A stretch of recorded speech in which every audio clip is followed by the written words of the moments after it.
Hey art fans, Butch Hartman here. Thank you guys for tuning in. So appreciate it. Don't forget to like, subscribe, and if you guys want a commission, I'm actually doing a commission right now on an iPad with a little fancy pencil. Click the link down below and I can do one for you. Okay, I'm so excited this week because I've had a brand new book launch. It's like a rocket ship, it launches. No, it's so exciting to write a book, to be working on it for a long, long time, months and months and months and months and months, and have it finally hit the shelves, and I'm so thrilled. The book is called Mad Hustle, How to Pitch and Sell, keyword there, how to sell shows in Hollywood. And this book is, this is a working copy, by the way. This guy's got the stripe on it, but you're not going to have a stripe on yours when you order one. You can click the link down below as well. But this book is all about my 30 years of experience in Hollywood and how I went about selling my shows and how you can sell shows as well. Some of the titles of the chapters, let me get here, include Guts. Having guts to sell your show. I'm a storyteller. If you are an artist in any capacity of any kind, you are a storyteller. Why do they want my hamburger? What does that mean? Why are concepts so hard to come up with? Passion, patience, and persistence. Are you ready for feedback? That is huge. A lot of us think we are, but then when that feedback comes, not so ready. So got to be ready for that. And there's just a ton of chapters in here. 24 chapters on how to get yourself ready to pitch your show. I wanted to read an excerpt of a chapter here from the book, and this is called, very cleverly, How I Sold the Fairly Odd Parents. This is exactly the kind of stuff I want to have in this book because this details how I sold my show, The Fairly Odd Parents. If you've ever watched Nickelodeon, if you grew up in the early 2000s, mid 2000s, I know you've probably seen the show. If you haven't seen the show, check it out. It's really fun. But this describes my show and what I did to sell it, you know, where I was at the time, and my process in getting my show from an idea on a piece of paper into a studio, having them trust me enough to spend money on it, and having it get onto Nickelodeon, where it lived as a brand new show for 17 years. Fairly Odd Parents ran for 17 years, new episodes, until I left Nickelodeon in 2018. So it was we premiered in 2001. So extremely honored, blessed that you guys were fans of the show. Thank you if you've supported the show over the years. But here's a little bit of how I sold it. I'll read this chapter from my book, Mad Hustle. It says here, if you grew up sometime in the late 90s through the 2000s, or if you had kids who grew up during that period, chances are you watched Nickelodeon. And if you watched Nickelodeon, then you were sure to have seen The Fairly Odd Parents. I'm going to call it FOP from this point since it takes a long time to write The Fairly Odd Parents, so I say that in the book here. The characters of Timmy Turner, his mom and dad, Cosmo and Wanda, and the evil babysitter, Vicky, Icky Vicky, were the very backbone of the show when it first began. But how did it even begin? How did I manage to convince a major studio like Nickelodeon to spend money on me and let me achieve my dream of being a big-time Hollywood show creator? How did I gather the set of skills and sense of mad hustle it would take to get something like that off the ground? The story goes as follows. So 1991. I'd been working in the Hollywood industry, excuse me, let me start again. I'd been working in the Hollywood animation industry for about 5 years at this time. I'd originally come from the faraway land of Michigan, where I grew up, and attended the Los Angeles, and landed, I'm jumping ahead, and landed in Los Angeles in September of 1983. I attended California Institute of the Arts, Cal Arts, from 1983 to 1986, and left school after my third year because I couldn't afford to go one more year. Have you guys ever been in that situation before? Interesting situation, right? So loaded down with financial aid debt of about $30,000 and having no diploma or degree, I set off to make my way in the animation industry. Interesting, right? Thank God I could draw! Exclamation point. I realized very quickly that I didn't even need a degree in animation to get a job in animation. That's huge. If you're going for that animation degree, that's awesome. Keep going for it. But sometimes it depends on the job you're going for. You may or may not need one. If you're talented, they'll hire you. It's kind of like being in a band. If you need a guitar player and a good guitar player is available, are you going to ask to see their degree? Of course not. You're going to hire the guitar player. Now, in certain artistic terms, now in artistic terms, I was pretty good. Certainly not as good as some other artists at the time, but better than the average person. I had a skill and I was developing it. Fortunately, I developed it to the level that I could make a living at it and begin paying back all that financial aid debt. That kind of consumed my life at that time. If you're going through school, you probably know what I'm talking about. I'd always wanted to work for Disney Studios. That was my dream. That was the reason I had moved from Michigan and enrolled in Cal Arts. It was a school founded by Walt Disney. I wanted to be a Disney animator and nothing was going to stop me. Next sentence. Well, one thing did stop me. Talent. Talent. I just was not built to be an animator. I could animate well enough, sure. In fact, my very first job ever was doing in-betweens on Steven Spielberg's first animated movie, An American Tail. That is true. I did this job while attending Cal Arts. In fact, I put aside animating on my third-year student film to do this job because it paid well. And what an incredible confidence boost. I was working on a real Hollywood movie. I could animate well enough for American Tail, but I couldn't animate in that classic Disney way. At least I didn't think I could. That was a mental thing I couldn't get over at the time. And the chapter goes on to talk about my beginnings in animation and how I eventually ended up getting to Nickelodeon. And I hope you enjoyed that. Sorry I messed up a little bit when I was reading the beginning, but it's so exciting to have a chapter of a book I can read. And again, you guys can get this book for yourself. Just click the link down below. But how did I sell The Fairly Odd Parents? How did that process come about? What happened was I finished up school. I went to Cal Arts for 3 years. I got several jobs in animation outside of school. I got right into the animation industry. And could I do every job super great when I got out of school? The answer is no. I couldn't do every job super great. I was pretty good at what I could do, and I was, a pretty good student, and I was talented in a way. I mean, I was good enough to get into the school, but getting into the industry, I had to realize that I had to start drawing other people's stuff very quickly. Like at school, I was very good at doing my own stuff. But when I got hired at, let's say, Marvel Productions, I got hired at Marvel Productions. It was one of my first jobs other than An American Tail. I got out of school, got hired at Marvel Productions. I had to learn how to draw the shows at Marvel or else I was going to get fired. And guess what?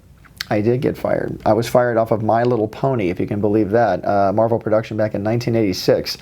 Long story. I've done another video about that. But anyway, so long story short, ended up working at a bunch of different studios till I ended up at Nickelodeon in the year 1997, late 1997.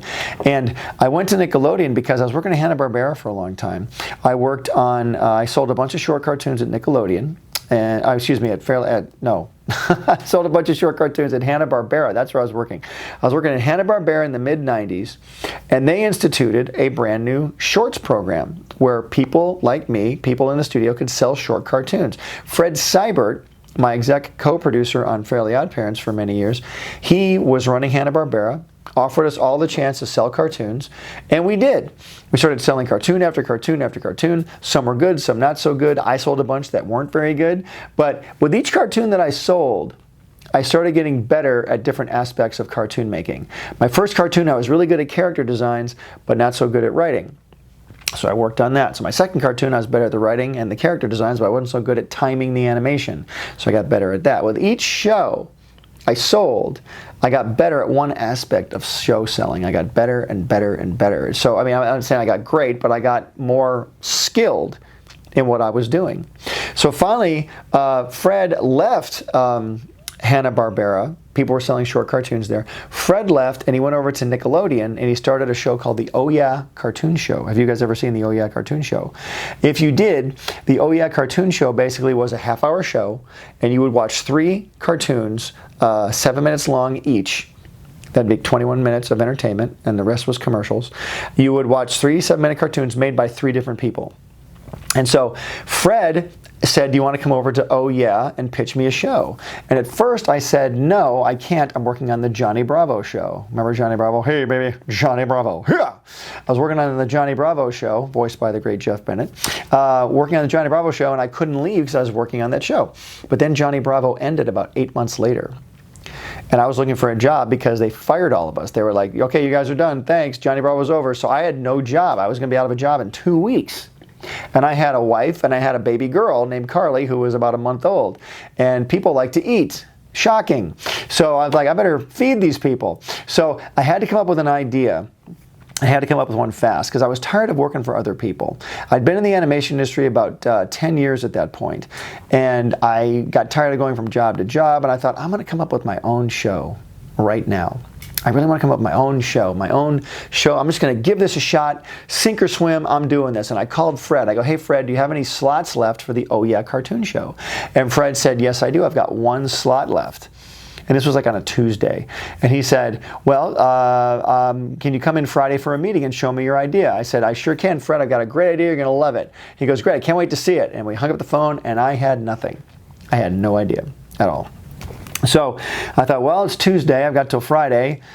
I started drawing. I grabbed a pencil. Didn't have iPads back then. I grabbed a pencil. Here, oh look, here's a pencil. It's an ancient, and oh, let me get in there. Hold on. It's an ancient writing utensil that people in the Stone Age used to use. I used a pencil, and I started drawing this kid named Timmy Turner. And I didn't even name him at the point. I drew this little boy, put a hat on him, put big buck teeth on him, and I thought, you know, this is cool. I like this little boy because you always kind of draw what you know. I was a little boy, so I thought I'll draw a little boy. So I drew this little boy, and I wanted to give him a way to move around. I wanted to, as a writer, because I was a writer at the time, I'm like, I need something fun for this kid to do. I want to be able to pop him from place to place, like move him quickly, so I don't have to be stuck for story transitions all the time. I thought it'd be kind of a cool thing to do as use science. I could teleport him different places.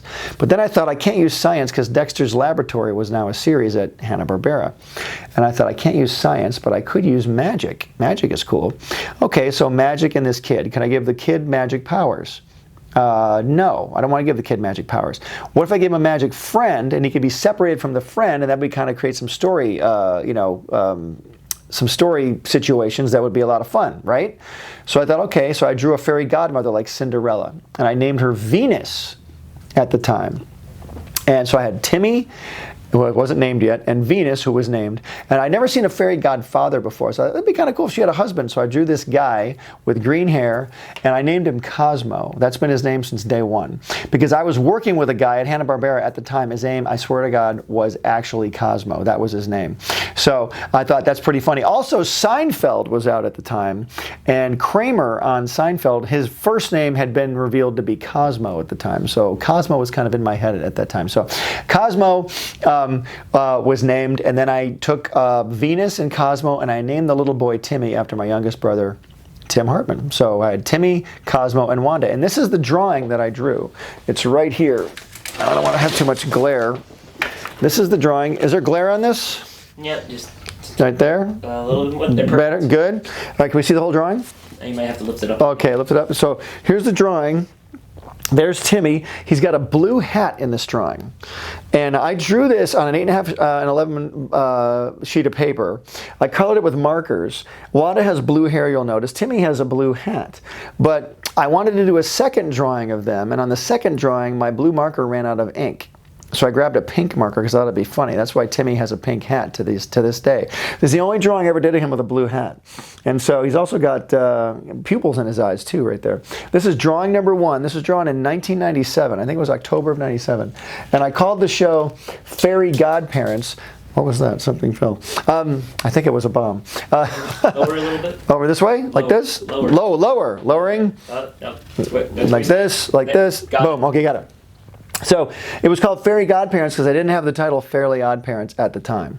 So anyway, this drawing, I went to the Xerox department at Hanna-Barbera and I said, can you guys blow this up real big? So I blew it up real big, and here is the first drawing. So it was really cool. So I actually took this drawing to Fred that Friday, and I had, by this time I had the story, I really liked it, and I liked the idea. I'm like, okay, this is kind of cool. This kid's 10 years old. He's got two fairy godparents that live in his house.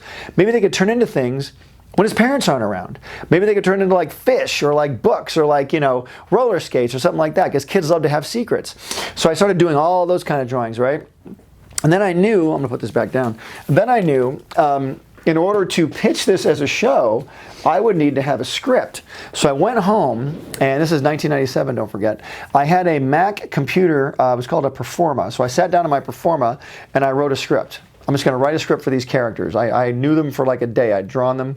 I even came up with Vicky at the same time. I thought he's got to have a villain in his house. What about an evil babysitter? That'd be kind of funny. So I came up with Vicky because it rhymed with icky. So I got Vicky, I got Timmy, Cosmo, and Venus. That was her name. And so I started writing a script. And as I started writing the script, I changed her name to Wanda. I thought Wanda was better because of magic Wanda. So I wrote a script, and I drew a mini storyboard. I did about 30 drawings of a storyboard. So I took the script, the storyboard, this drawing, and a bunch of other drawings I'd done into Nickelodeon that Friday. And I pitched the show to Fred Seibert. And Fred Seibert said, I love this. Let's make one short cartoon of the Fairly Odd Parents. And that's how the Fairly Odd Parents was born. So from then, I made that short cartoon. I made about 4 more short cartoons. This took about a year. And then over the course of another year, I made 6 more. I made about 10 short cartoons of the Fairly Odd Parents, mostly by myself. I had a couple people help me with backgrounds and maybe some storyboard stuff, but it was mostly me and like these 2 or 3 other people. Like a group of 4 of us did the first couple shorts, and then Nickelodeon really liked them, and they put 3 of them on a reel and focus tested them in front of a bunch of kids. And fortunately for me, that focus test went very, very well. So it was in January of the year 2000, I got a call saying they want to pick up 6 half hours of the Fairly Odd Parents. And so we had 6 half hours, 2 stories per half hour, 11 minutes each. And I had 12 stories to tell. So it took me about 15 months. And the Fairly Odd Parents premiered on Nickelodeon March 30th of 2001. And that's how the Fairly Odd Parents was born. But it came out of me needing a job. It came out of me having mad hustle and wanting to just move forward and do this. Each short cartoon took an extra bit of work to do, because every time I made a short cartoon, they were watching me. Is this one getting better? Is this one even better? Ooh, that one's funny. You know, you had to make each one better and better and better. And I had to learn the characters more and more and more. I had to cast all the voices. I had to cast. I had to get all my art staff together. I was with a bunch of other people making, oh yeah, cartoons. It was really, really fun. It was a super creative atmosphere, and I loved it. In fact, here's some of the postcards we did. Mr. Cameraman, you want to get a shot of these postcards? Can we kind of come in on this? Here's one. That was the first one I did. Yeah, is that kind of focused there? Yeah, that's one I did there. These are made by Frederator. Fred Seibert had these postcards made. We all got to draw our own postcards. That's the first one I drew. Notice how red Timmy's hair is there. It's kind of a lot more red than brown. I was going to give him red hair, but Vicky had red hair. So here's the second postcard I did. Can you see that one? Mm-hmm. Is that focused? It focused? Focused. Okay, good. Yeah, so there's that second one I did. Each season, we did like 3 seasons of Oh Yeah, I made postcards, and here's like my last Fairly Odd Parents. I really like this one. This is really getting into what the show looked like. Really, really cool. And I love that. And then here's a couple others we did. In fact, I just got these from Fred. He just sent these to me from back in the day. Here's like Vicky, a model sheet of Vicky. Are we in focus there? Yep. All right, there you go. And those are pretty cool. All the different directions. These are based on Disney model sheets and model sheets of characters I love when I grew up, watching cartoons and stuff. Just all these different drawing directions and things for the animators. And one of my favorites here is how to draw Timmy. Just a simple way to draw Timmy Turner. But these are all Frederator postcards from the Oh Yeah cartoon show. So there you go. And how we doing? We focus still? I'm just asking about the focus because Mr. Cameraman likes to be in focus, and I like to be focused on you, so we're good. All right, guys, well, that's it. That's how I sold the Fairly Odd Parents in a nutshell. It's a very condensed version. You can get the entire version of the story here in my book, Mad Hustle. That's only one of the chapters, How I Sold Fairly Odd Parents. Because the reason I tell you the story about how I sold Fairly Odd Parents in this book is because it's going to give you a lot of insight as to how I got over each obstacle, what I faced going into each meeting, not only for Fairly Odd Parents, for Danny Phantom, TUFF Puppy, and Bunsen is a Beast. Each show has its own story and its own set of challenges, and you're going to have your own set of challenges too as you move forward and into the world of Hollywood and pitch your awesome, amazing show. So there you go. All right, so click the link down below to get the book, and I'm just so excited to share this with you guys, and I hope you enjoyed that story. There's a lot more to it too, but it's really detailed in the book, so check it out. I kind of did a condensed version of it. All right, gang, there you go. And thanks so much for joining me today. I appreciate it. I got a lot more stories. And what other stories do you want to hear about my times at Nickelodeon. You want to hear more about Fairly Odd Parents, or more about how I pitch things, or how you want to hear about some failed pitches? That'd be kind of cool. I pitched a lot of shows that didn't make it, so that's pretty interesting. So let me know. And oh, by the way, who's your favorite character in Fairly Odd Parents? I'd love to know that as well. All right, guys, thanks so much for watching. I appreciate it. Don't forget, art gives you power. Use it wisely. And now I've got a new slogan with Mad Hustle. The dream is free, but the hustle is sold separately. See you guys later.